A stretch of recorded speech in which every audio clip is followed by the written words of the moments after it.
Want more Gators Breakdown? Join Gators Breakdown Plus.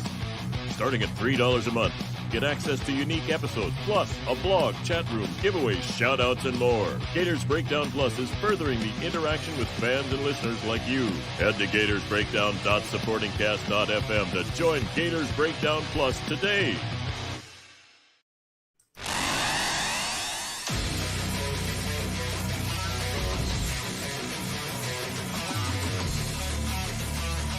Gators Breakdown, because there's never a dull moment in Gator Nation.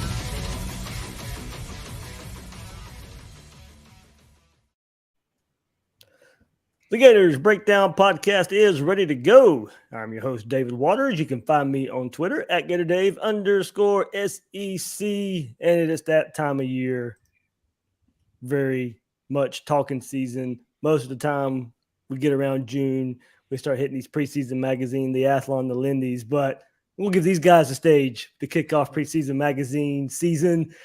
Will Miles, Nick Knudsen from ReadingReaction.com just released the Florida Gator 2022 season preview. So, guys, bringing you in to talk all about it. We'll kick off preseason magazine talking season with your guys' preview. Great job there, Will, Nick. I was engaged with it from the very beginning there. So, Will, I'll start with you. Good job, man. Good job. Thanks, Dave. That means a lot coming from you. Obviously, you're nervous whenever you put something like this out. You hope people like it. You hope it's sort of meets the tone and the quality that people expect. I think that's sort of been the feedback, which has been humbling, that everybody has gotten some value out of it. And we when we started thinking about doing this, like in January, Nick, when we started thinking about doing this, it was, these magazines are great. We love it every year, right, Dave? You and I go through and we read what the opposing coaches are talking about. And, we get a decent feel for Florida, but oftentimes it feels like it's people who tangentially know the Gators and have taken a look at some of their stats that they look at in terms of people who are returning and that sort of stuff. But there's nobody who's following the team who's giving you that kind of information. So that was really our goal. Our goal was to sort of expand that 2 or 3 pages that you'd get in the Lindy's and blow that thing out to where when you get into the season, you're going to know what you're going to know everything you need to know about your team. So that's the goal for the magazine. Hopefully we accomplish that. I think there's certainly some interesting nuggets in there. We'll talk about some of that tonight. Nick, man, the partnership with you and Will has really taken off there. I didn't expect anything like this. I'm going to assume you came along; it was all your idea, and Will's just living off of it. About time I get some credit around here, man. That's what I'm talking about, Dave. That's exactly why I came out. We had this planned all along, Will. So you're about to get sabotaged tonight. No, it's been great. Like Will and I, we spitball a ton of ideas, right? There's a lot of ideas that don't even get off the chopping block, right? This was one though that we both. Sometimes I'll have the idea. Will's like, yeah. Sometimes I'll have it. Yeah. We'll go back and forth. But this was one we both were on board with, from the second that we came up with the idea, and it was a passion project that took several months, and it was several months in the making here. But absolute blaster, right? It's awesome that it's out now. It feels weird to not be working on it every night again here, but I'm glad it's out, glad it's available, and we think it's something that the Florida fan base will eat up because there's just a lot of great content, and it'll get you ready here for the 2022 football season. Yeah, absolutely. You heard Will and I talk about it last week when we had Donovan McMillan on. That was kind of an announcement to go along with Read Reaction announcing it as well. But there you go, readreaction.com/mag. That's where you can find it. Over 150 pages of Florida Gator goodness there. Just going through the table of contents. Look back at last year, deep dive into stats, looking back at Spurrier's first year, Meyer's first year, just some key returnees, all the transfers coming in for Florida, looking back at the recruiting class as well. We'll get into some of that. I don't want to spoil everything out there for these guys. There's a lot of content there. Roster breakdown going into really a lot of specifics about a lot of the players on the roster as well. One feature I really liked, it actually will make more sense if you go look at it in the preseason magazine. The plays to watch, Napier's offense, Tony's defense. So a really good look there. We'll get into it later on because I got to call them out on their college football Final Four. So we'll definitely get into that just a little bit there. But one more thing we'll get into later on this episode is the All-SEC. That's a big kind of look at maybe how successful Florida will be when we look at it right there. So lots to get into. We'll preview the Gators starting with read and reaction. College Gators preview there. So one more time, I'll throw it back up there. Find it. readandreaction.com/mag. Guys, have you been surprised with the feedback there? Yeah, I think so. I mean, I think I expected some people were going to say, this. Whenever I put something out there, I'm an eternal pessimist. So it's, something and a critic, right? Self-critic, and part of that is why I stay up till 2 a.m. making sure I'm editing stuff. And people email me or text me and say, "You got a typo," and it drives me crazy.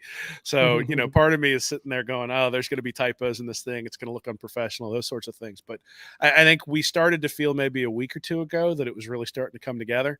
And at that point, then it was just home stretch, put that all, get it all together and make sure that we edited it to make it look good. The feedback's been very, very positive, and we couldn't be more thankful for the people who've gone out there and purchased it. I had one person who purchased 4, one for himself and 3 for his friends and sent them out. So that was awesome, right? To have somebody, I mean, look, it's a PDF. It's going to have your email at the bottom. So obviously if it gets all over the internet, we'll know who sent it everywhere. But at the same time, if you want to share it with a friend, I'm okay with that. It's not that big a deal. But like Nick said, we spent a lot of time doing this. And whenever you put a lot of time and effort into something, you hope people enjoy it. And the interesting thing, or maybe the gratifying thing for me, is that every time someone has said something about it, they've said something different. Right. So you told us sort of what you're going to ask us before the episode. And I go, oh, that's interesting. That's different than the last person I talked about it, who had a different angle and a different thing that they looked at and said, hey, that's kind of unique. Or that's a unique look at the particular, at the magazine. So that's been one of the cool things. I think different people, you're going to look at this in the first 10 pages, you go, maybe that's not something I'm really interested in, but I'm really interested in, say, Napier's Army and who all is on the staff. And Nick did a great job of laying out that whole section. Or maybe you remember an article on Read and Reaction a few years ago that Bill Sykes wrote talking about how many all-SEC players you need to win the conference. And then you go look at the previews that we have of basically who we think can make the all-SEC and what percentage we think they get there, right? And so those sorts of things, depending upon your proclivities and what you're interested in, that sort of stuff, there's something in here for everybody. And that's been one of the cool things, is that there's always been somebody, every time I've talked to somebody, they've picked out a different portion and said, this was something I enjoyed, or this is something I took away from it.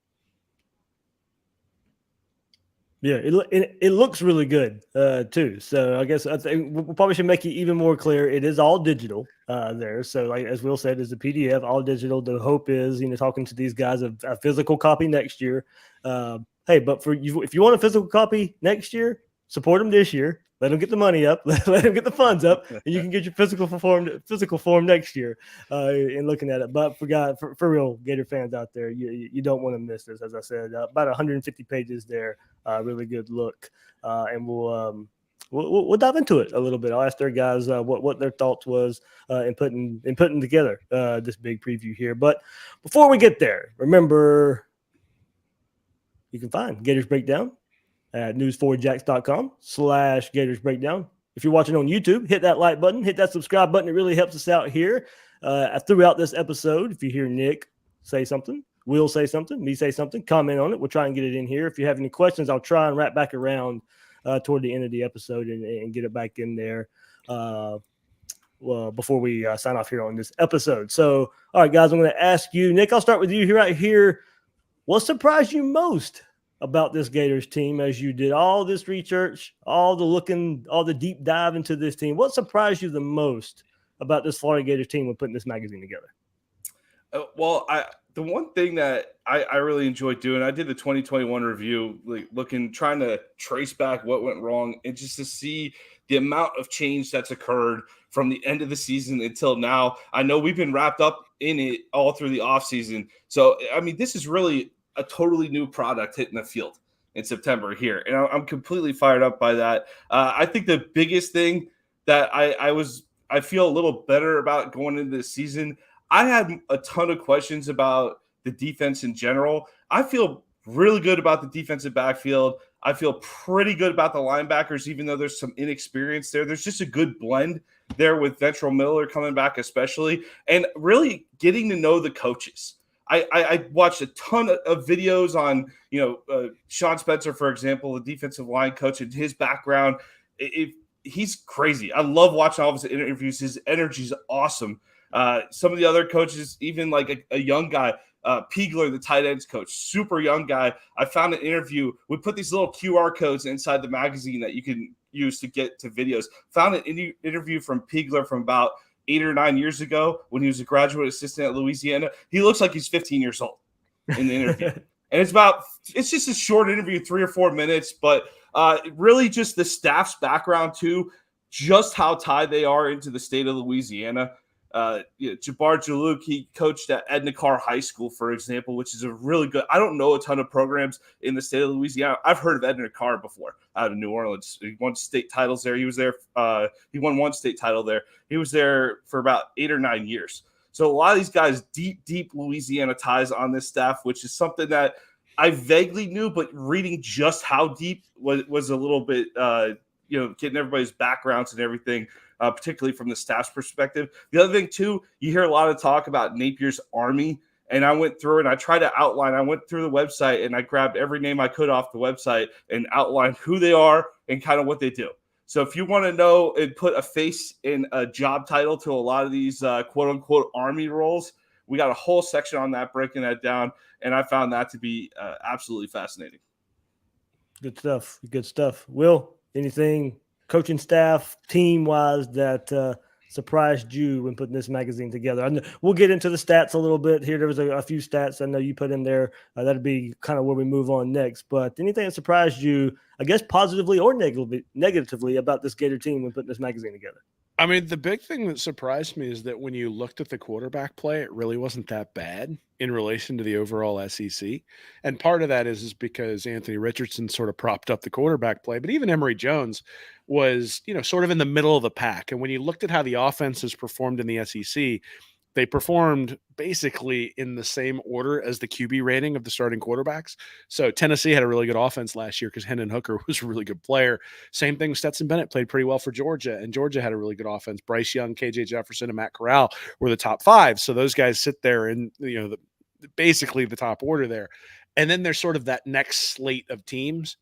And you look at where Florida sits, and you're like, you're not that far away. Emory Jones' QB rating was 142.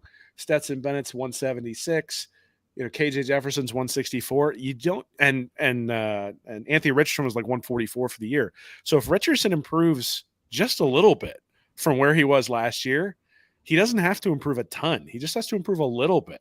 And this offense is going to be significantly better because of that. And I guess that was sort of the surprise. I figured when I looked at it that Florida's quarterback play was going to be the thing that was specifically holding them back. From a rate standpoint, that's not necessarily true. Now, certainly the turnovers and the red zone struggles and all those sorts of things are things that they're going to need to work on and things that they're going to need to improve on. But I think the thing that surprised me, and there are some other stats we'll talk about, the thing that surprised me is I don't think that they're that far away from an elite offense. And it's hard to believe that after watching the Missouri game and the Florida State game and the Kentucky game last year. But I don't think they're that far away from having an offense that everybody struggles to stop.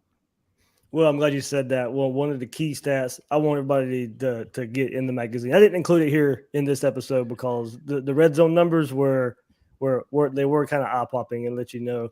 The quarterbacks could get them to the red zone, mainly Emory Jones would get them to the red zone and just completely fall apart there. So I think that's you got some good stats in looking at that. But speaking of stats, that's where we'll go. One of my main takeaways is early on in the preview magazine as well. Some takeaways here against FBS opponents. The Gators averaged 6.2 yards per play.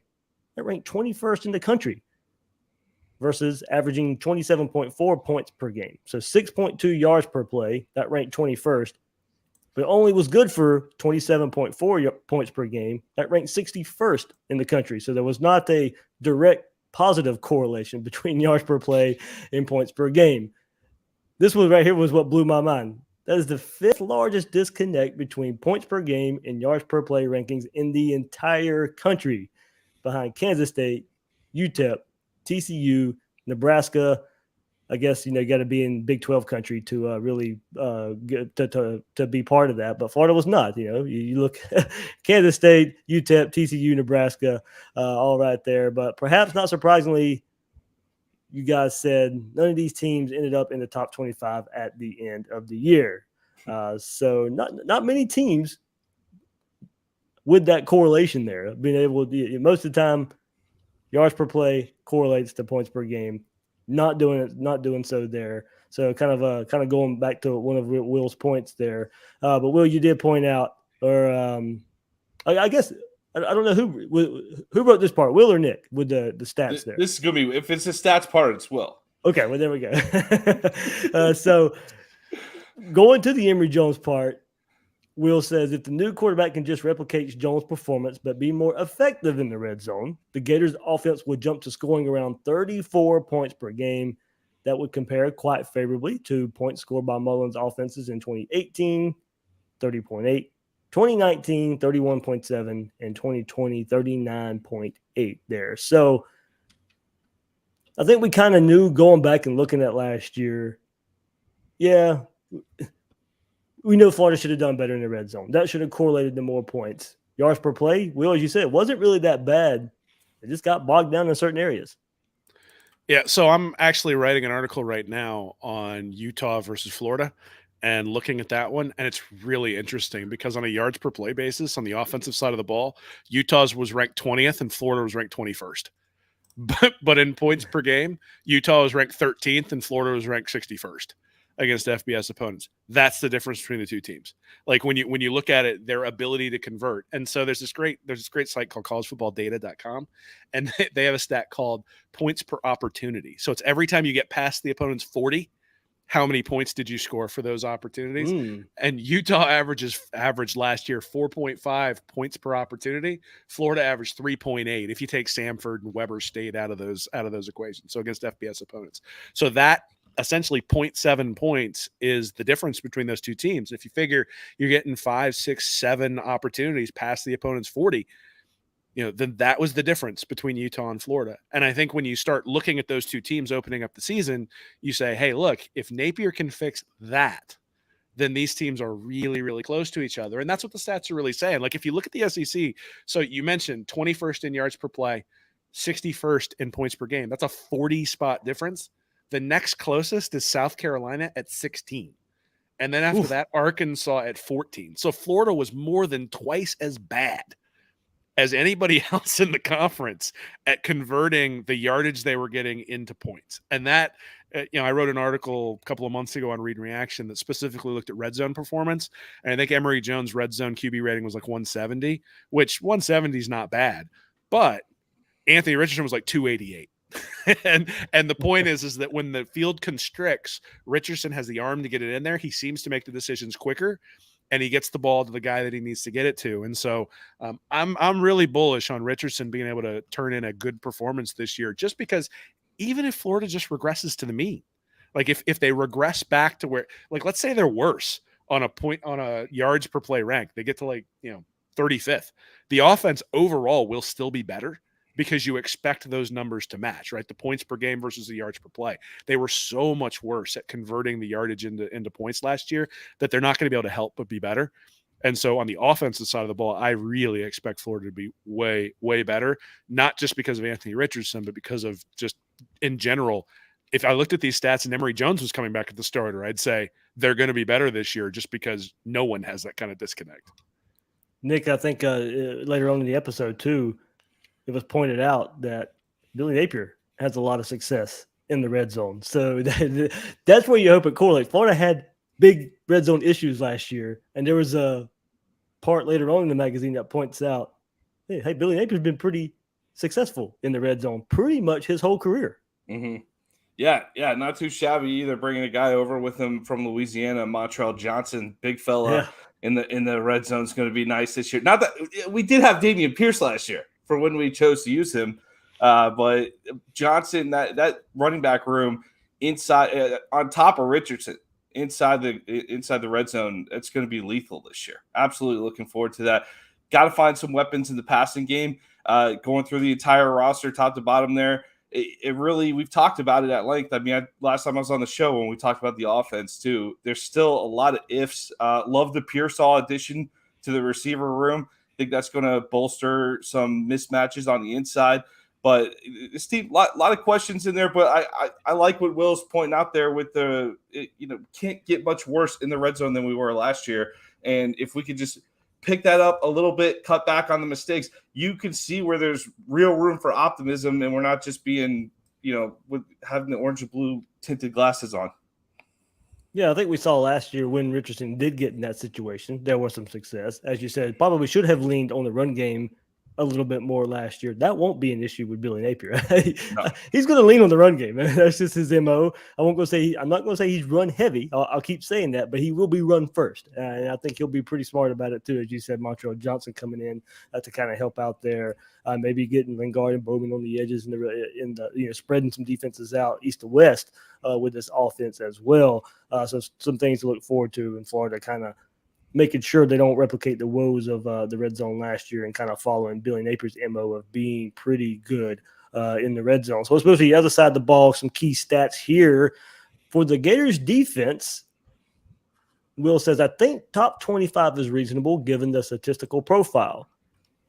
After what we've seen the last 2 years, it might be hard to believe, but I was high on this defense last year. So I'm hoping a new look everything will just make me a year late on that. On that. But where the problem really lies, I'm glad Will pointed this out, explosive plays. Gators ranked 49th in giving up 10-plus yard plays, then 73rd, 91st, and 94th in giving up 20-plus yards, 30-plus yards, and 40-plus yards. I mean, oof. I mean, nowhere near just giving up big play after big play, and not really much in the passing game. A lot of big runs from opposing offenses out there. So just getting worse there at every 10-yard increment right there for the Gator defense. So, look, guys, I think and we go back and you look at that. If you're giving up, if you're that awful, if you're ranked in the 70s and the 90s giving up 30-yard plays and 40-yard plays,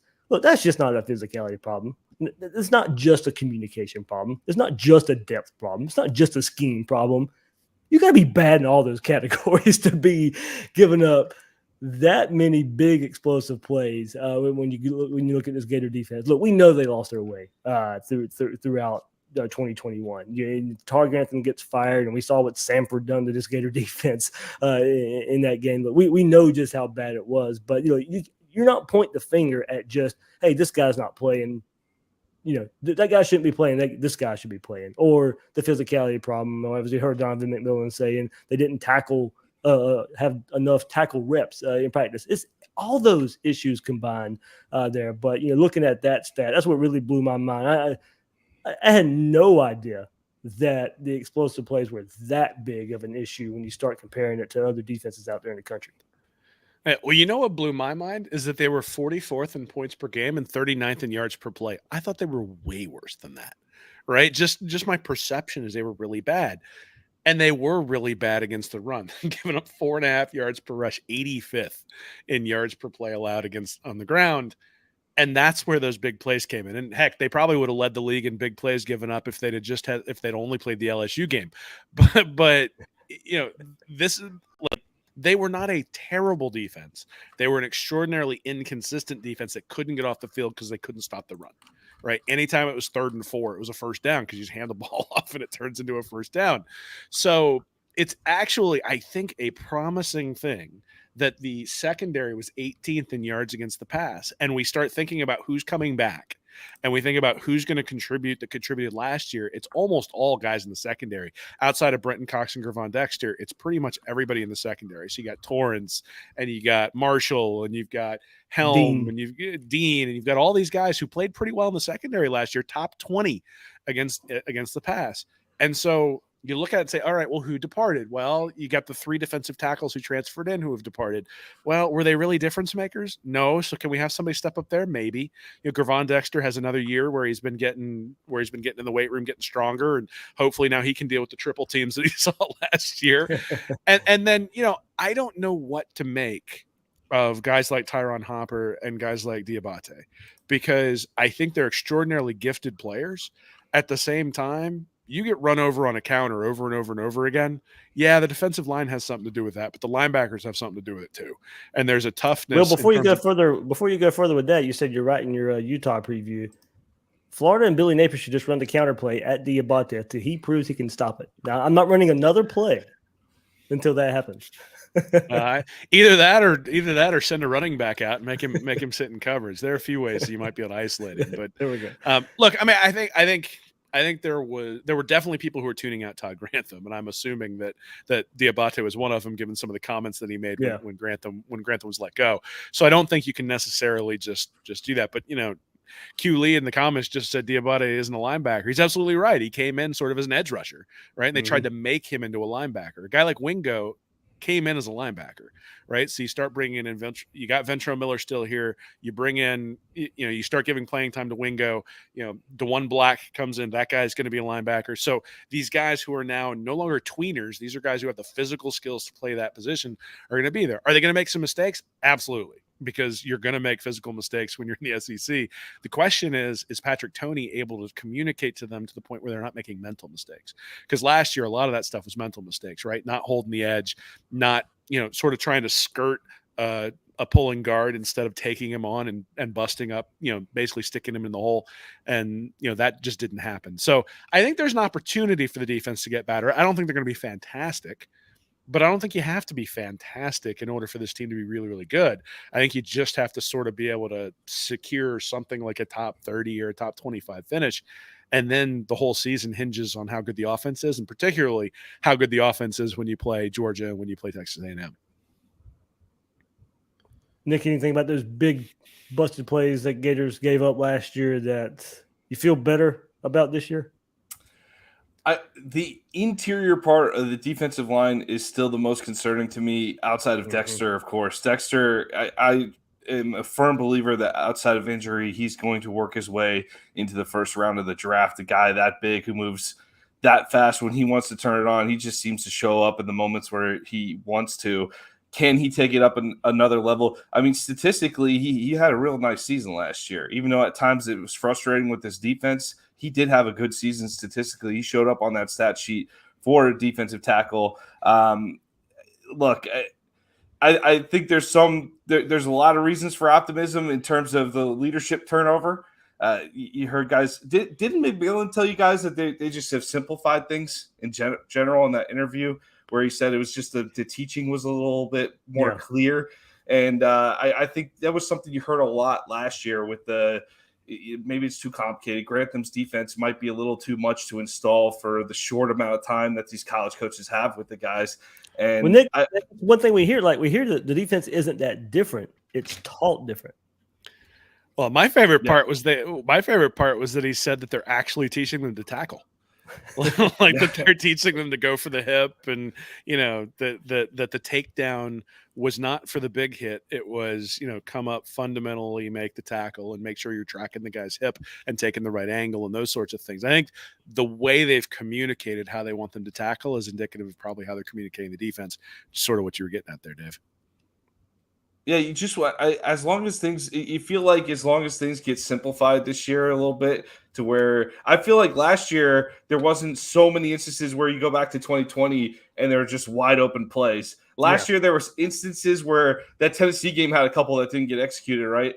But there was not as many instances last year, but then there were big holes in the running game. So yeah, just the big play on the ground and the big play through the air the last 2 years just killed us on defense. And I think from everything you read about Patrick Toney, Will's got a good article in there about the creepers and everything else with the Toney defense to break it down. I think Toney does a good job of slowing things down this year. Good stuff. So, all right, keep it going here. And hey, look, I even made an appearance in the magazine. There was an Ask the Experts section in there featuring Thomas Goldcamp. Man, he's leaving 24/7 Sports, so dagger to the heart right there.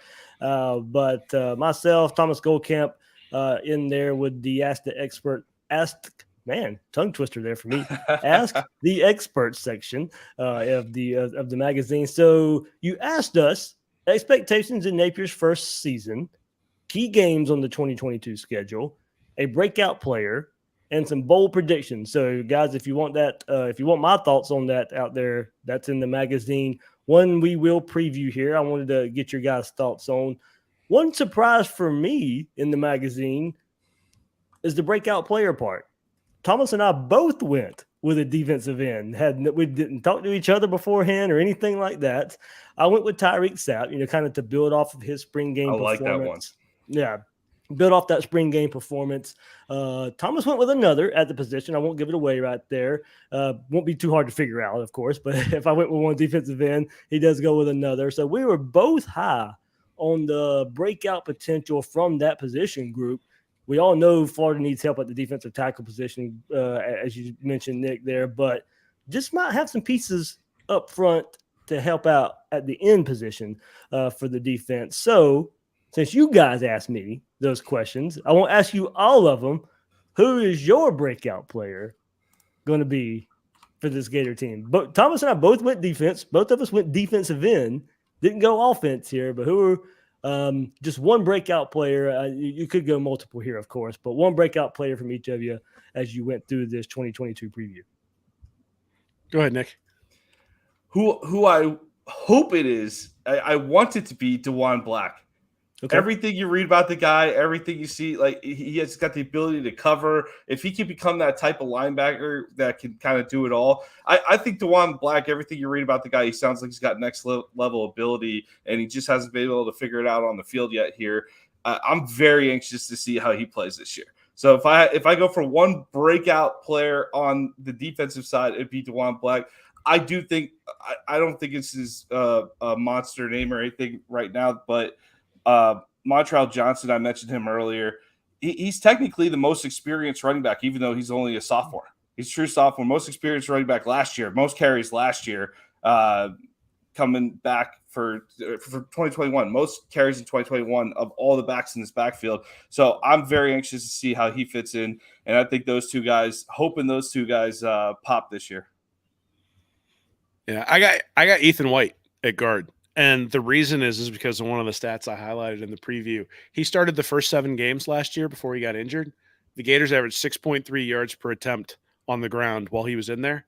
That dropped almost 2 yards an attempt after he went out with an injury. And you think about what Napier's going to try to do. You think about what they were able to do up front against Alabama and where they were just blowing guys off the ball, and Alabama could not stop them in the second half.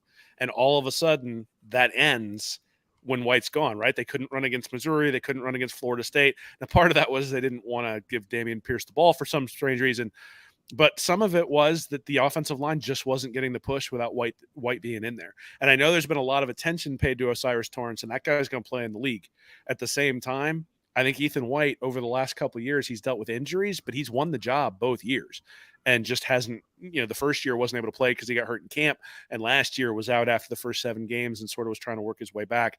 I think Florida's going to be able to run the ball, and if Ethan White can stay healthy with him, Torrance, and Eggleston there in the center, that's where the that's where the talent on that offensive line really lies, and I think that's where Napier's going to try to take advantage of it, particularly now that you're getting into this zone scheme. That, if those 3 guys are in sync in terms of being able to run the zone scheme, I think you could look back at the end of the year and go, wow, Florida's interior offensive line was a big reason why they were able to be successful, especially when you think about what Anthony Richardson does, right? I mean, his ability to hold the defensive ends really sort of prevents the offensive line from having to deal with some of the pressure that you get from other places. And the zone scheme is designed to, you just block the guy who's in front of you. And so with Richardson being able to hold the back end, the offensive line being able to slide in one direction and really being able to get downhill, I think Ethan White has an opportunity to be, potentially an all SEC caliber player. And that's the guy that I'd be looking for to break out, just because we know Napier's going to put the ball on the ground. And so if you got both guards playing at an all SEC level, then you're going to have a really successful offense if you're trying to run this offense. All right, starting here with Commodus Cross on the YouTube comments. He goes, we need Marcus Burke to step up this year at wide receiver. Look, that would be great too. If any of the wide receivers out there we can consider a breakout player by the time we get to the end of the year, that's a good sign for Florida, I think. Because as Will said, we know the run game will be there. If we're sitting here at the end of the year and somebody like Marcus Burke is the breakout player of the season for Florida, that's probably a really, really good sign for this Gator offense at the same time. But also, George put out, is it cheating if you go Anthony Richardson? I mean, because we all know the potential, but I don't think you can. Did he play enough last year to consider? Was he a breakout player last year? Did he play enough to get that designation? If he didn't, then of course, I think he's everybody's top that you go there. But there is one way of looking at Anthony Richardson, because if you don't think he played enough last year, a lot of people, of course, don't think he did. But he's a top 5 quarterback in some mock drafts for next year. He's a top 5 quarterback in the SEC in the country when you look at it. So it is kind of funny the way you would look at it if you would consider Anthony Richardson a breakout player. That's our greatest hope in being an elite team this year. Yes, if Anthony Richardson does not break out and play at an elite level this year, it'll be an interesting season. Will be another interesting season, but if he's our hope to go to that next level. So it's an interesting topic, because do we want him to be? And that's weird for me to say. Yes. But I almost and I get it, right? I would love for him to be awesome and all that stuff, but that means he's a top 10 draft pick next year and he ain't coming back. Yes. Is there a benefit to him sort of Joe Burrowing it this year in his first year at LSU, looking at it and going, wow, this guy has all the skills, but he needs somebody from Central Florida to like bust him in the chops to get him going for the next year or something. And, like the last 4 games of Burrow's season in 2018, he was unbelievable. And he carried that over into 2019, and all of a sudden has a Heisman level campaign with all of the talent around him that LSU had been able to surround him with. The question I have is, do I want Richardson to be a breakout player? Because I kind of want him to be a breakout player in 2023 when Napier has the team around him that a Heisman level performance gets Florida somewhere, as opposed to having to restart with a new quarterback next year and sort of dipping back into asking the same questions, right? Do we have the quarterback play who's going to be able to carry us? Because look, the talent level is not going to be high enough to where you don't need the quarterback to carry you over the next couple of years. It's just the way it goes. And so it's an interesting question. I mean, I think Richardson is going to be a breakout player from the standpoint of you're going to get a lot of highlights. The question is going to be consistency level. And I don't know. I'm a little bit conflicted, because if he just shows flashes and is good enough to make us really excited about 2023, that's probably good long term. At the same time, let's go beat Georgia. Yeah, I'll cash in the breakout season. I'll cash in that ticket every time. Yeah. Who's playing defensive tackle in 2023 , Will? You just anointed this 2023 team. Come on. I said this in my draft preview a few weeks ago. I mean, Florida could lose 3 offensive linemen going into next year too. Yeah. I mean, so there's no guarantees there. You cash that ticket every time. Who'd Auburn lose before Cam Newton came in there? You have no idea. He's here now. Do it.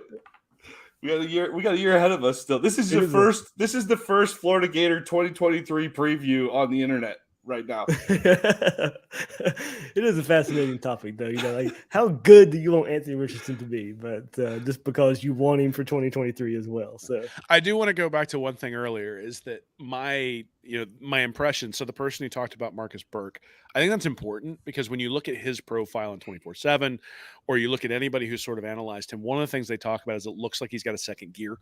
And in that South Carolina game, he beat South Carolina deep. He beat double coverage deep.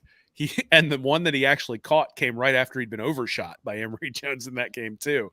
And so if Burke can be a guy who can take the top off the defense, if all he does is run straight and has a second gear, that's fantastic, right? Like, I don't know that he needs to be this like awesome route runner or anything like that. You'd have to teach him a back shoulder fade and a go, right? And if he can take the top off the defense, that adds a dimension that Florida does not have with the other guys who are in there. Mm-hmm. So that to me is the thing that I'd be looking for either in fall camp or in the first couple of games is, are they sending him deep, and is he able to beat the corner, and is he able to beat the safety when the safety's there too? And if he can outrun those guys, he could be a real addition to the offense, even if he's raw.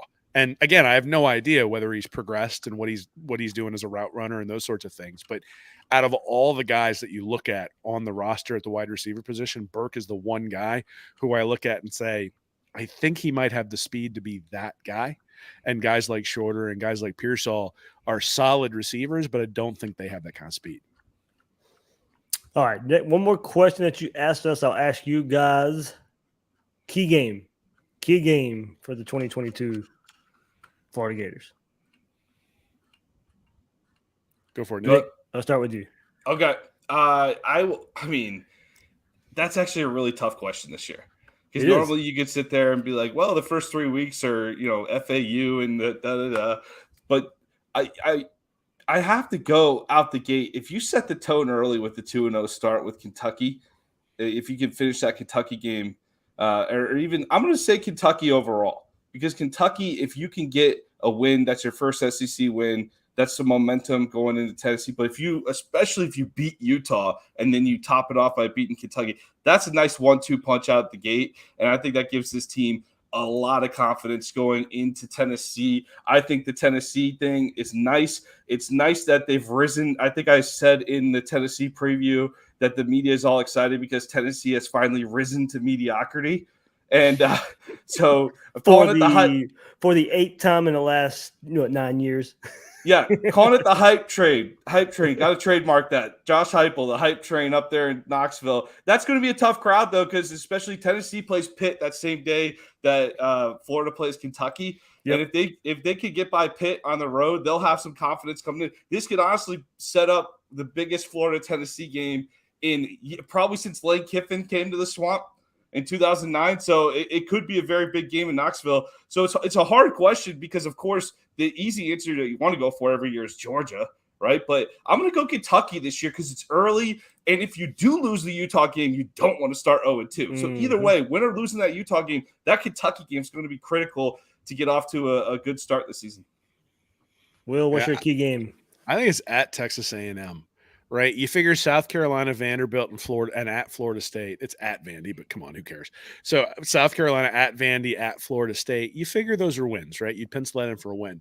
If you finish the season at A&M versus South Carolina, at Vandy, and at Florida State, you finish that 4-0. Like that is a significant finish to the season, irrespective of what happened before, right? Now I get it. The at Tennessee, hey, Heupel, you got Hooker playing really well. Your defense has gotten torched all the last couple of years, and this is an opportunity to make a statement. Same thing versus Utah, but that one's at home. And, the whole team's going to be hyped. And honestly, I don't think Utah's quite as good as people think they are. And we'll get into that in an article later this week. Georgia, I think, we all know that Florida is probably a couple years away from really competing with Georgia extensively. LSU, I mean, come on, Brian Kelly's going to do some weird dance beforehand. We're going to make fun of him. And, that'll sort of be the extent of that one. So, I just look at it and I say, at the end of the day, if you look at the schedule, let's say Florida ends up 3-3. Would it be 6 games going into there? 1, 2, 3, 4, 5, 6, 7, 8. Right. So let's say they're 4-4 coming into there and they finish those last 4 on a 4-game winning streak. You're 8-4. You feel really good about yourself. If you go into that 5-3 and you win them, now you're 9-3. You feel really good about yourself. And if you're 6-2 coming into there, even with a loss to Georgia and potentially somebody else, and you win those 4, now you're 10-2 and you're feeling really, really good about yourself. I think, look, there's certainly when Utah comes, I'm going to feel like that's the biggest one. When Tennessee comes, I'm going to feel like that's the biggest one. But I think when I look at the schedule at Texas A&M, Jimbo with his 47 5-star guys that Nick Saban says he's bought, those are the types of teams you're going to have to beat. And let's be honest, A&M has been okay. They have not been elite in the SEC. And so, I don't think Max Johnson is going to make them an elite team this year. And if you get Max Johnson in College Station, you got to win that game, especially if Anthony Richardson's going to be a guy who's going to, if he's going to step up like Nick wants him to step up, then you got to win that game at College Station. I still have nightmares about Max Johnson. You're right now, 2-0 against the Gators, Will. Well, Johnson nightmares. I'm very confident that Tony won't send a double. I'm very confident that Tony will not send a double corner blitz with no safety help. So there we go. That was a couple of questions I asked those guys that they asked me. As I said, I'm featured in their expectations for Napier's first season, key games on the schedule, breakout player, some bold predictions that you can find in the preview as well. So, all right, let's move forward to another section. A little bit of time left here. Will, you mentioned earlier the Bill Sykes article about all SEC and kind of the parameters you would need to be at to have a successful season in the SEC. So you guys listed your all SEC. Kind of looking at it, there's not a lot of candidates for a first team all SEC. If you want to start adding Florida players to it, you probably are going second team, third team before you start getting the numbers that you are starting to look at to have a successful season. O'Cyrus Torrence, I think, is somebody we all have pointed out to be a first-team All-SEC. Kind of to preview Lindy's. Lindy's had him as a first-team All-American. Whew. So high praise there for O'Cyrus Torrence when you want to start looking at these preseason magazines coming out. So I did pick up Lindy's, and that was one of the big takeaways was Florida does have an All-American, and it's the transfer from Louisiana, O'Cyrus Torrence. Also, I think you have to throw in Jadon Dexter as a first-team candidate for the SEC by the time we get to the end of the season. I know a lot of people would disagree, but I think a key stat that could prop him up there would be Brenton Cox, just because of the sack numbers that he could produce. May not be the all-around player a lot of people want him to be. I think we'll see if he can get to that point of his career. But if those sack numbers are pretty high, like they were last year and maybe predicting to be this year, I think a lot of people would take notice of that. If he has that, 10, 11, 12 sack season, then I think he could probably get some mention there. And I'm going to reach probably a little bit. By the time we get to the end of the season, I'm going to throw Jason Marshall up there. I am very high on Jason Marshall. I'll say he will be pushing for that first team, second team, all SEC. But I think when you start looking at it, I hope Anthony Richardson's there. I would probably peg him at the end of the season. I'm gonna peg him to be second or third. Just Bryce Young's gonna be hard to get out of that number one all SEC spot there. I think Richard Garage is another name I look at. Ethan White's another name. One of the running backs, I think you could probably start looking at second team, third team all SEC. Ventrell Miller, Rashad Torrence. I think you start looking at the nucleus of Gator players, the ones I just named right there. Not many first teamers, but I do think you can start filling in second, third teamers with those guys. Yeah, Will did a great breakdown on. He went through individual candidates. I'll let him talk about that section where he actually went through. Here's the case for how they can make it. Here's the percentage that I actually think they make it toward the All SEC and to be named an All SEC player. We did our top to bottom selections though for offense and defense. And this is again for the end of the year selections here. I did have Jadon Dexter listed. Marshall, I was so close to putting him on, but he one interception last year, Dave. I would like to see that interception numbers come up a little bit. And Cox is also a great candidate too. Will had him listed there. And you did have Marshall in that first team there, Will, as well. On the offensive side of the ball, we both had Torrance from Florida section. Will threw Lingard in there. I'll let him explain that one. And then I went Will Rogers from Mississippi State over Bryce Young at quarterback. A little bit different, but if you throw their stats up, which I did in the Heisman section, the article just before it, Will Rogers, if you look at his stats next to Bryce Young's, about 100 yards less passing and 11 fewer TDs. So you got to think those numbers might change a little bit. And about 1,000 more attempts. Yeah, he averages like 6.5 yards per attempt. I understand, but you guys are acting like Heisman voters are educated people watching all these things. They're looking at the numbers at the end of the day. So if Bryce Young's, and they don't like voting for two-time Heisman winners either. So I think at least for, I don't know, I'm not going to get so high on Will Rogers. I'm thinking he's going to win the Heisman. But for all SEC, I think the stats could blind some people, and I think he could definitely sneak in there and swoop a some first team votes there from Bryce Young. Dark horse. And I should put the disclaimer: you guys only did first team. You didn't do second or third team. So right, that it kind of goes out there if you're not hearing many Gator names from these two guys. Correct. So I have Lingard at running back, and I don't know why I have to explain this. The guy, I mean, as long as he can stay healthy, 2 years ago, he got he's still coming off the knee injury a little bit. He got a couple of carries against Vanderbilt, and I'm like, he just looks different. And, everybody laughed at me. Just wait. He looks different. He is somebody who looks different when he gets the ball in his hands. Everybody said that about Bowman, but I've seen it with Lingard. And so I think he's going to be really good this year. Torrance is the easy pick, right? I think he sort of goes in as the favorite, and he's going to have to really fall flat or get injured to not be a first-team All-SEC. Brenton Cox, he made second-team All-SEC 2 years ago. And so the talent is there. He's made it before. And then Jason Marshall, I think everybody's really high on him. The other guys I think might be on the outside looking in or maybe end up with a second team. Guys like Ethan White, I mentioned earlier. I think Rashad Torrance, obviously, you mentioned him, Dave. The other guy I think that might really get a nod is Jadon Hill. I think a lot of people forget that Jadon Hill had that job at the other corner one at the end of last year or at the beginning of last year and then got injured.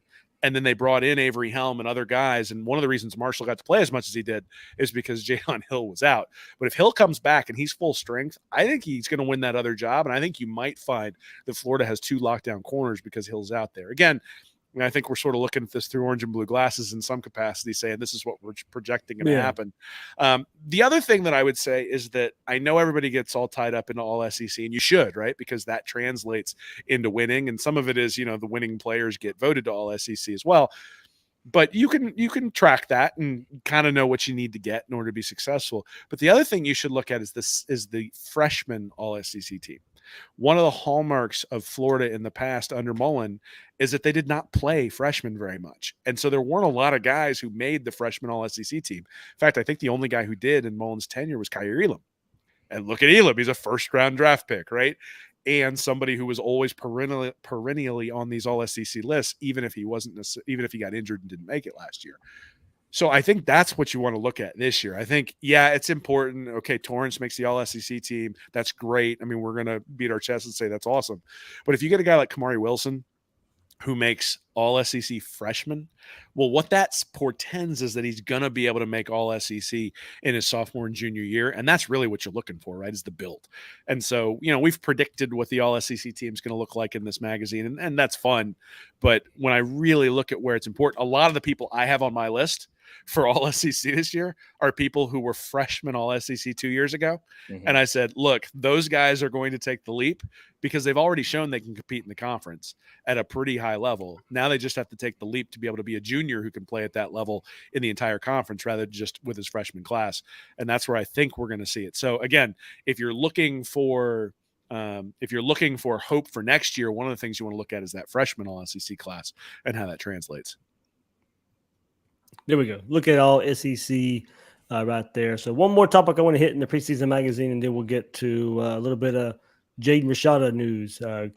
Hopefully commit for the Gators coming up on June 18th. Quarterback out there. We'll get into hopefully his visit schedule coming up next week. But all right, you guys threw out your final 4 for the college football playoff, and Will goes all crazy on this and puts Oregon as the number 1 overall seed in the college football playoff versus his number 4 seed, Wisconsin, and number 2, Alabama, number 3, Clemson. Will, what in the world, Oregon and Wisconsin? So Oregon is a Mario Cristobal sucks pick. He's leaving, and all of a sudden Oregon's going to be better. So that's strictly just, Miami hate. Wisconsin, because with Nick as my colleague, I can't possibly pick Ohio State to go to the playoffs because you'll never hear him shut up because he grew up a Buckeyes fan. So really I'm limited. And Alabama and Clemson make it every year, so you have to pick those 2, right? So, and I can't pick Georgia. Like that isn't happening. I mean, look, Georgia's going to be the SEC runner-up yet again, and this time they're not going to make it into the playoff. And so, who do they open the season with, Will? Who does Georgia open the season with? Yeah. Is it Oregon? It's Oregon. It's Oregon. Sweet. Yeah. Well, then we'll know after week 1 whether I'm right. That's for sure. Now, you know what? I think it really comes down to Utah won the Pac-12 last year. I don't think Utah's going to be that great this year. I think it's interesting to see where. Well, you better give Florida a whole lot of credit. They beat Utah week 1. No, I don't think Utah's all that great. I mean, look, I think you beat a team that's ranked in the top 25. Yeah, you're going to get a lot of credit because last year we would have been like, oh God, what's going to happen when Utah comes here? And in fact, I know I saw people on Twitter who were saying that. Going, I don't know if we want to start off the year with them next year. That's going to be rough. So yeah, if you win that game, you need some credit. But I think the Pac-12 in many cases is going to be pretty top heavy, and I think Oregon's going to have an opportunity to jump forward and not necessarily lose a game there. And at some point, they're going to start complaining that they never get included in this thing. Like, if you've got an undefeated team. I just don't see Dan Lanning year one walking in and having that much success.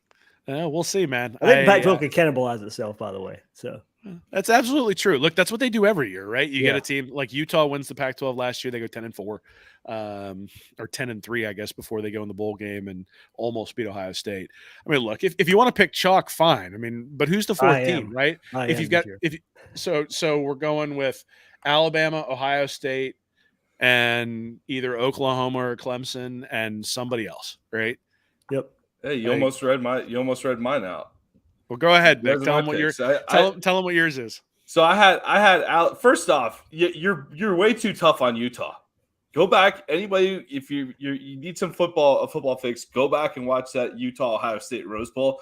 Utah punched Ohio State in the mouth coming out in that game, and the Buckeyes needed a big comeback to even compete in that game. That Utah team's pretty good. Also played very well against Oregon a couple times last year too.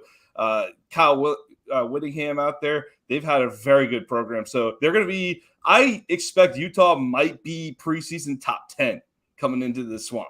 So that's going to be a big game for the Gators out the chute. I got Alabama. I don't pick against Alabama in the preseason. I'd love to, but I'm just not doing it. Alabama, the 1 seed, Ohio State and Oklahoma on the 2-3 matchup. And I hate it, but man, Lincoln Riley, they're just doing too much out there. I don't think there's anybody standing in their way at Southern Cal. Southern Cal does not have a crazy difficult schedule this year. And they'll have a few tough games, but they get up for the 3 or 4 right games. You could easily see USC in the college football playoff this year. And the media is going to be all about hyping up that Southern Cal team all year long. I think they're going to be among the most hated teams in college football. Probably in a long time. I always hated those Southern Cal teams back in the day. So see, this is the thing. I think they're going to try to keep them out. I mean, I look at the media, and I think there's a bunch of old guys who are the old sports writers who are going to be like, oh, Lincoln Riley, he turncoat and, goes to Southern Cal. I think they're going to find every opportunity they can to slate that team. And one loss, you're out. And, we'll see. But you can't tell me Dan Lanning comes to Oregon and is going to do, he'll do an okay job. And then you got Lincoln Riley coming to USC after that's turned into from a dumpster fire. Well, yeah. Well, there you go. I didn't even think about that. I forgot about that part. You got Bo Nix. You have Bo Nix in the playoff, Will. Hey, how awesome will it be when Bo Nix beats Georgia week 1? That'd be awesome. That would be great. Hey, one thing I did kind of put together, Will, first-year head coach Dan Lanning in the playoff, and Nick, you first-year head coach Oklahoma, defensive coordinator Clemson. I mean, there you go. I think Oklahoma, but I think because Riley and Williams and USC, they're getting so much national attention, Dylan Gabriel transferring from Central Florida to Oklahoma and pairing up with Jeff Lebby, the offensive coordinator who was originally with Heupel at Central Florida, now went to Ole Miss under Lane, now at Oklahoma. That could be pretty good out there. How good is Jeff Lebby, by the way, though? Because he was under Heupel, he was under Kiffin. Is it really his offense? My understanding with Lebby is that he was a part of there's Baylor staffs, that same reason why Kendall Briles isn't getting jobs too. So I think Lebby was a part of that staff, is my understanding. But gotcha. Yeah, but he certainly knows how to call an offense, man. Certainly knows how to call it off. And I think him with Gabriel will be very interesting. And if Gabriel doesn't work out, they got a couple other options in that quarterback room too that could be pretty decent there at Oklahoma. So Big 12 this year, I'm not that scared of Texas standing in their way. I think there'll be that Texas hype train, but Texas plays Oklahoma or Alabama in week 2. So we'll learn about Texas real early too. Yeah, very, very interesting. I'll release mine closer to the season. I am pretty chalk there when it comes to the playoff. But there is always that one surprise team. It's just hard picking that one surprise team. Well, it always comes from the Big Ten, and we know it ain't going to be Michigan because they're about to fall apart. No. Look, I think Bama and Ohio State to me are pretty much locks for the playoffs this year. But Ohio State opens with Notre Dame coming to the shoot. Yeah. Oh, God, we're going to have the Irish again. Yeah. No, you're going to get a loss on Notre Dame or Ohio State after week one. I think Ohio State beats them, and then I don't see Notre Dame either. But there's a lot of first year. I mean, Brent Venables, as I said, in your first year, Dan Lanning. Well, and look, I actually think that's an important thing to take into account for this year, right? I mean, we're picking guys who are first-year coaches, but nobody would have expected that Taggart would have taken over at Florida State and just immediately turned that into a laughingstock, right? Like we might have anticipated that he would have been like 9-3 or 8-5. We wouldn't have predicted they were going to be lining up in the wrong direction three years later, right? And they haven't. These guys aren't Lincoln Riley and just kind of taking over for Bob Stoops. They're going to program like even Kirby Smart, for as good as he has been, still had first year struggles at Georgia as a first time head coach. So that's also in the SEC, a little bit tougher. But that's just I can't fully get on board of Brent Venables and Dan Lanning having these great successful seasons. Well, but the difference that I will say is that Lanning went to Oregon because Cristobal left for a different job, not because he was fired. And if were they still in a better spot than Georgia taking over, Kirby Smart taking over for Mark Richt? Well, I mean, no, but that's because Richt was a good recruiter who won 10 games every year and just couldn't beat any Florida's head coaches. But the point I was going to make is that Lincoln Riley is coming into a situation at Southern Cal where the guy got fired. Yeah. Right. So, and was there for an extended period of time. Their defense is going to be terrible no matter what. And so you look at it and go, look, you're going to have to turn around the things that were going wrong. Whereas Oregon tried to keep Cristobal, right? They tried to pay him, and he decided to take the job at Miami for whatever reason. And I'm assuming there was some money involved, but he wanted to be there too, right? Like that was home, and that's where he wanted to be, and all that sort of stuff. So, and there was sort of that waffling back and forth. So Oregon didn't look at their program and say, we need to make a change. They were forced to make a change by their head coach. Whereas Southern Cal looked at it and said, we need to make a change. And Oklahoma got stabbed in the back by their head coach when he went out to USC. After he just said, I'm not going to LSU, full stop, and then decided to go to Southern Cal. So that's a Hall of Fame one. It'll be interesting to see how that shakes out. I think the point is that not all first-year coaches are the same. Right. And the first-year coach at Oregon is different than the first-year coach at Oklahoma is different than the first-year coach at Southern Cal.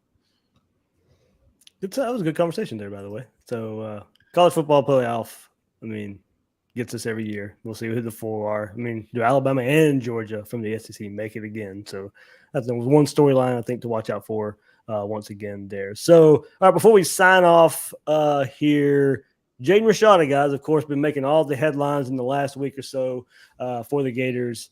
And visit plans, hopefully we'll get some concrete info. I'm trying to nail down dates next week. They keep flip-flopping just a little bit.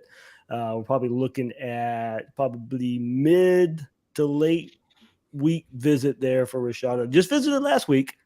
That visit went really, really, really good, about as good as it could possibly go for the five-star quarterback visiting Gainesville.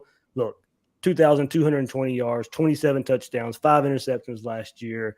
Has improved in his passing placement, ball placement in this past spring, above arm strength, above average arm strength there for Rashada. Look, Will, you've put the article out there. When is it time to worry about recruiting?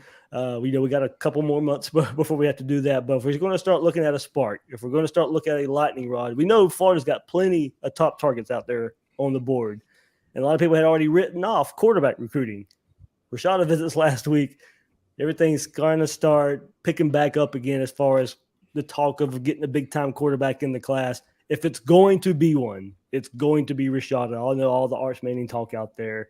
I ain't taking that much. Wait, so Will's got to take his Arch Manning jersey back?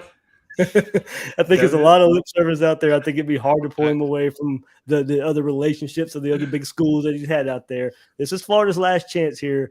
Florida's got a great shot at it up there with Oregon, maybe Texas A&M as well. I think it's more of a Florida-Oregon battle right now. I'm telling you, trying to get that visit next week, but Florida's in good shape as they head to that June 18th commitment. So first off, I was going to be conflicted because I'm pretty sure there's no way I was going to buy a Florida jersey with Manning on the back. I just, wasn't going to do it. So thankful I don't have to do it. Thanks, Billy. Appreciate you not ponying up for whatever it costs to get him here, or whatever the reason is for him not coming. As if he needs NIL. As if he needs NIL. Yeah. Hey. There are plenty of families where it's the dad's money. It ain't the kid's money. That's true.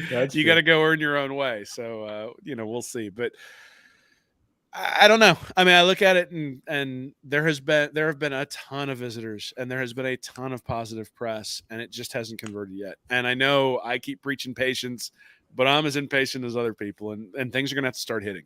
And until things start hitting, we can talk about visits. Oh, it went really, really well.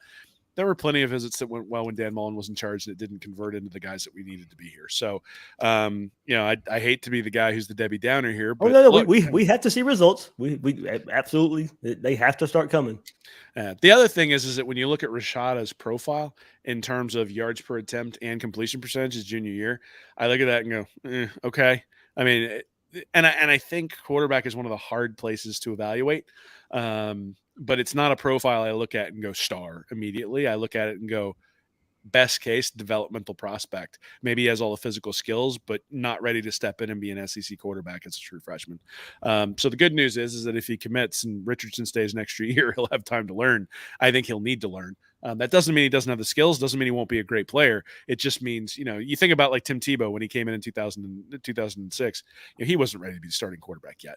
It took a full year getting on the field for a little bit and then having a full off season where you were the starter. And even then we were like, we know what he did last year, but is he going to be able to convert it? Obviously he goes out and wins the Heisman Trophy. I think that's one of the things is a lot of times a 5-star guy is a guy you expect to come in and start day one. I would be surprised if Rashad is a guy who comes in and starts day one. At the same time, I mean, again, you need elite quarterback play to win in the SEC if you've got any sort of talent deficit at all.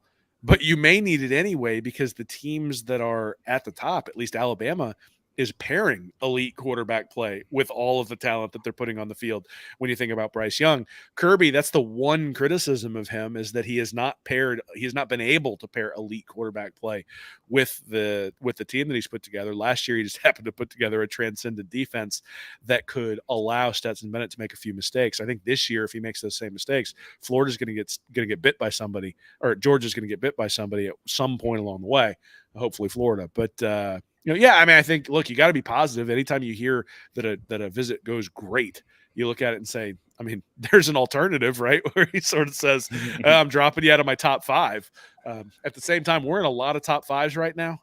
We're going to have to make a bunch of top 3s and we need to make some top 1s because, top ones. And we'll see that, right? Because in June and July, there's going to be a lot of commits and we'll kind of know where we stand coming out of July in terms of all those targets who are on the board.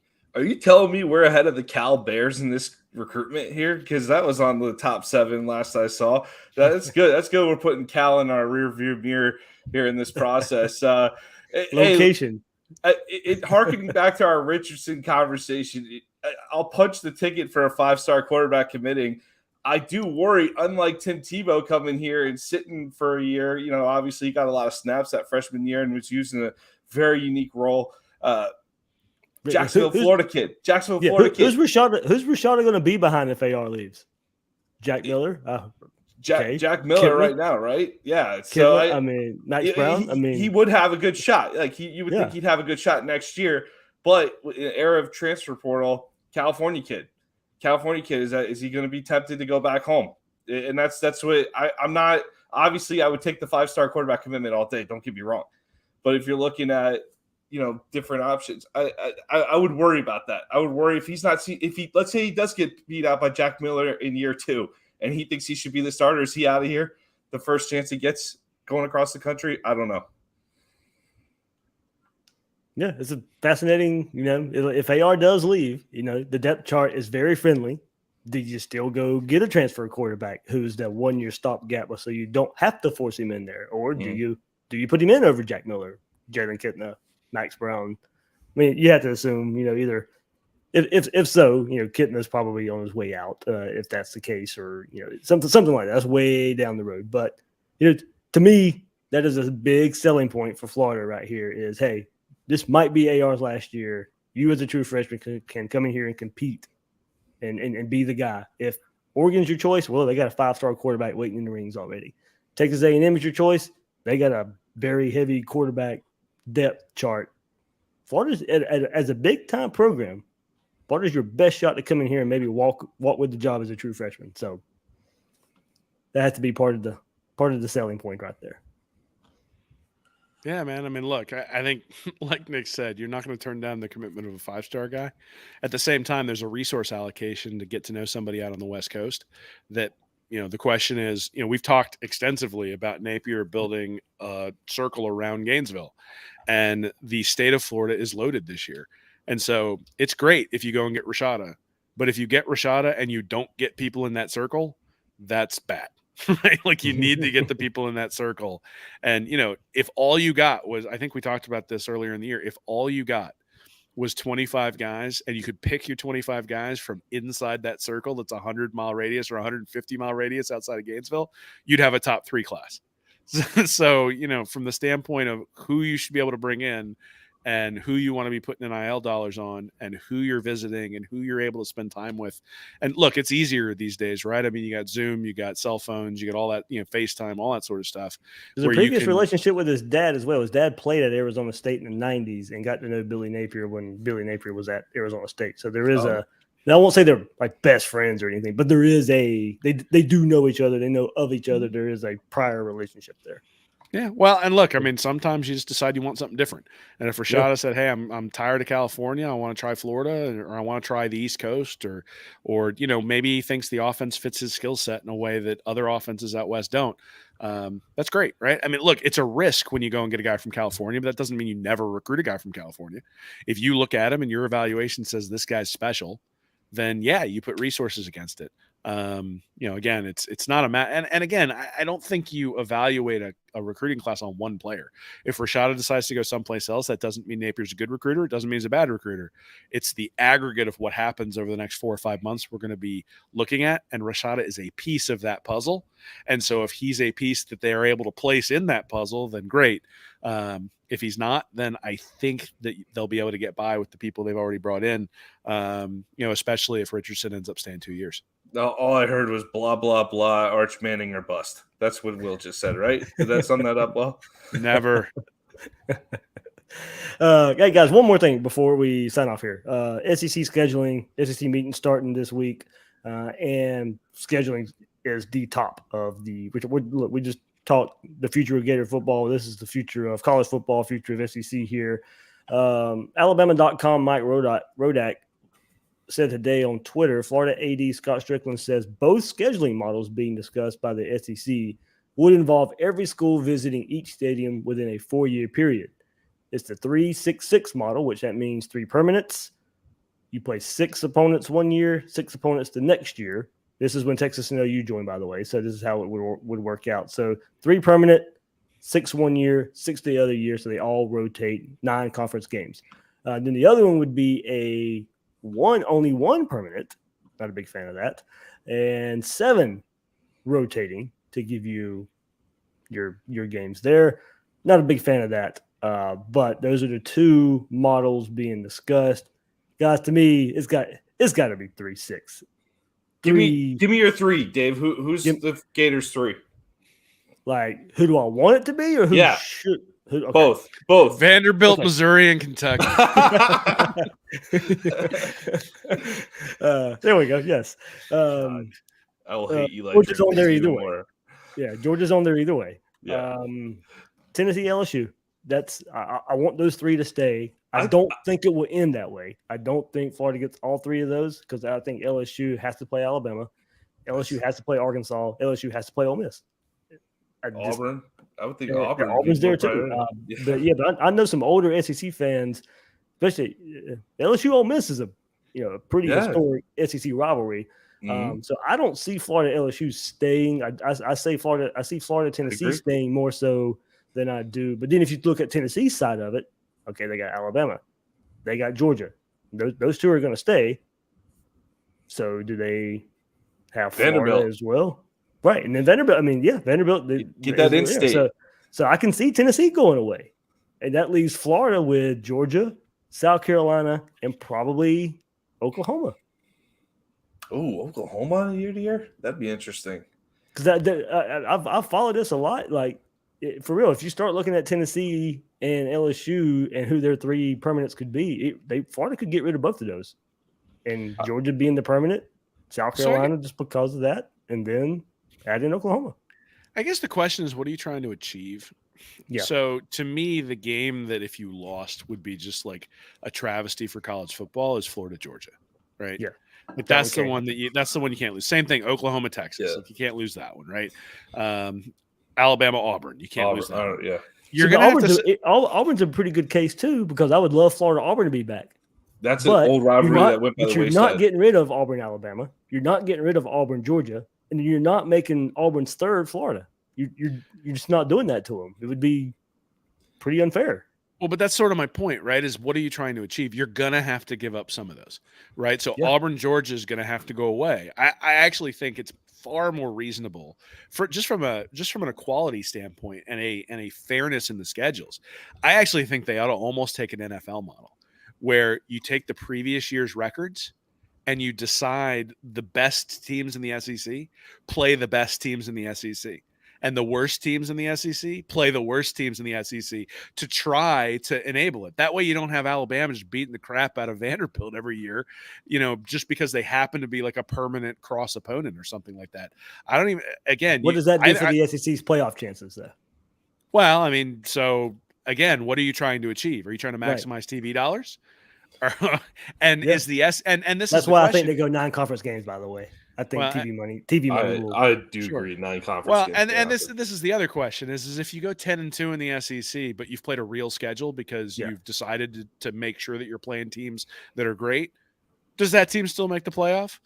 I mean, because I'll be honest, if they freeze the SEC out of the playoff, the SEC is going to go start its own league. Right? Like, you can't, like, they are so big at this point. They'll just that has been teased, by the way. That has been teased. It's coming. But irrespective of that, I think I look at it and I go, I think the 1-7 makes way more sense because it gives you the opportunity to set up the games that make sense. You look at it, you go, here's our ESPN FPI or whatever you want to use as the rankings. And you make sure that the teams that are 100th play the teams that are 90th and the teams that are 10th play the teams that are 14th. So you get better games on a year-to-year basis if you do it that way. And then when you do go play a team like Vanderbilt or something like that, they're not 0-8 in the SEC. They've had an opportunity to win a few games. And certainly you're going to have flops every once in a while where on a Saturday you're watching Vandy play Missouri and you're like, oh, this is crap. But we get that right now and we go, oh, this is crap. And we turn the channel and watch something else, right? So the idea that you would set a schedule 4 years ahead of time, to me, doesn't make any sense when TV's driving the dollars. We saw this with COVID. They set the schedule like a day before it happened. Like, you can do the same thing now, just the year before. Look at the schedule the year before, look at strength of schedule, look at record, however you want to evaluate it, and set the schedule based on quality of the opponent. And, hey, every once in a while it's going to get a little bit wrong because, hey, a Heisman level quarterback leaves and the team just immediately goes down and gets beat down pretty heavy. But that's good. That's healthy for the conference. The fact that Alabama – remember, that's what I said that's how I said to fix bowl games. Do bowl games as preseason kickoffs from the previous year. I know. I love that idea. I wish they would do it. Tell the Rose Bowl that one. They won't go for it. They like their parades, man. I like the idea of the 3-6 model. I don't even care who your permanent 3 are. Like if some because you're still going to play everybody every other year, right? Because the idea is that you're playing. Everybody's playing at everybody else's stadium once every 4 years. I think I read, which I love that. I mean, I want to see Alabama and Florida play a lot more in the regular season than we do. Even though sometimes I'm okay not doing that. But but last year, even though we lost the game, it was a lot of fun to have Alabama come rolling into town, and we hadn't seen that in the swamp in about a decade. So we need to do that. Needs to happen more often. I love that. And outside of Georgia, you really can mix it up because even though it would suck to lose, I love playing LSU every single year. I went to Baton Rouge for the 2007 game when I was a student. The Tebow game with the fault where we ended up losing on all those fake field goals and 4th down conversions at the end. And that environment was so electric in Baton Rouge. I love that rivalry too, Florida LSU. We've lost that spark with Tennessee, but historically, Auburn is a much greater rival than Tennessee ever was, and we lost them due to this. But you're adding these, even though A&M's been here for a while, I refuse to acknowledge Missouri's existence as an SEC member. I'm going to keep hammering that, but A&M is kind of newer to the fold here. We haven't played them a ton, but you want to play Oklahoma and Texas with some level of regularity too. Yeah. So I'm glad there's going to be some level of rotation, and maybe your top three are like with Georgia, for example. Auburn's a huge rival for them too. So like play Florida, play Auburn, and one other every year, South Carolina maybe.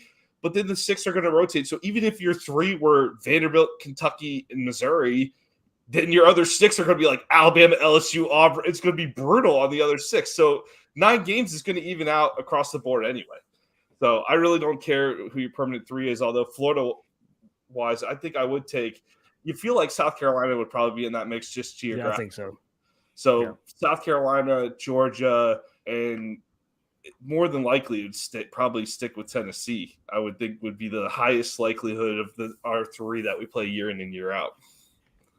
I don't know. We're talking about a sport where West Virginia was in the Big East and the Big 12 all in the span of like 2 years. So I don't know that UCF is about to be in the Big 12. So yeah, I don't know that we're necessarily going to have to stick to geographies. It's going to come down to the money at the end of the day. We all know that. Well, then get Tennessee out of there. Let's go LSU. Let's go LSU. Keep that one going. I like that one. Yeah, it's very interesting to see where it goes. I don't know if we even get an answer out of these meetings this week, but that's just kind of seems to be the way it's trending right now. So, all right, guys, hey, thank you so much for hopping on here, previewing the magazine that you guys put out. Let me put it up one more time, right there. Read and reaction. 2022 Florida Gators Preview Magazine with Will and Nick. readandreaction.com/mag. That's where you can find it. Link is in the description as well. You can click on it to go purchase it right there at the site. readandreaction.com/mag. Guys, one more time. Good job. I've skimmed through it for the episode. I've done a lot of deep reading for probably the first half of it there. So, but really good stuff there. Like I said, 150 pages of Gator content. Well, the good news is you're going on vacation pretty soon, Dave, right? Yeah. So you can sit there with your iPad and read it while everybody's committing up here because you're going on vacation. Is that the plan? Hopefully that is the plan. And I get to come back and have an episode of a whole bunch of commitments.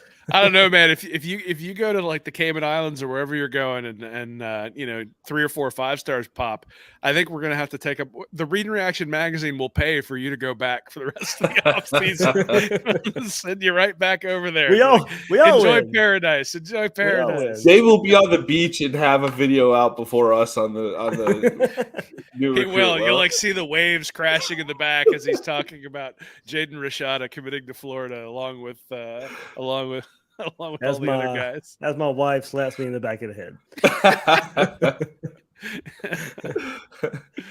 We really appreciate. She's understanding when I'm home, but that would be that would be a cutoff right there.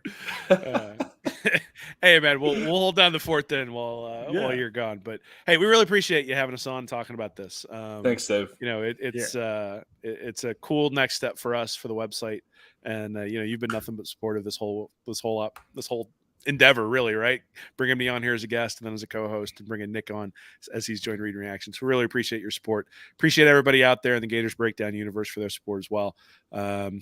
It's like Nick said, it's a labor of love, and anybody who's looked at the site has noticed the paucity of articles that have come out over the last month or so, and this is the reason for that. So we appreciate everybody's support, and give us feedback, right? If there's stuff you like, stuff you don't like, we want to know, because this is the first annual Read and Reaction Florida Gator preview, and there will be one next year. Like you mentioned, Dave, we're working on actually setting up to have hard copies next year, which would be awesome.